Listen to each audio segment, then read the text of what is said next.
बिस्मिल्लाहिर्रहमानिर्रहीम। अस्सलाम वालेकुम। आज अडियाला जेल में आपको पता है इमरान खान साहब जेल में होते हैं। तो आज खान साहब ने पठानों वाला काम कर दिया, या आप कहें खान साहब ने इमरान खान वाला काम कर दिया। आज अदालती अमला जो कि GHQ रावलपिंडी के हमला केस की समाअत कर रहा था, उनका हमला गया। जज साहब ने कहा इमरान खान साहब को बुला कर लाओ, तो वो गए हैं। वो अमला जो गया है, उन्होंने खान साहब को बुलाया।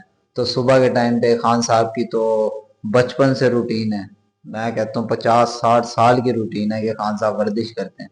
तो खान साहब ने अमले को ये कह के भगा दिया कि मेरे पास मैं अभी मसरूफ हूँ, पहले मैं वर्जिश करूंगा, उसके बाद मैं वह नहाऊंगा, उसके बाद जाऊंगा। आज खान साहब ने फिर इमरान खान वाली कर दी, जिसके ऊपर अमला भी क्या करता। वीडियो अच्छी लगी हो तो लाइक करें, कमेंट करें और चैनल को सब्सक्राइब करना ना भूलें।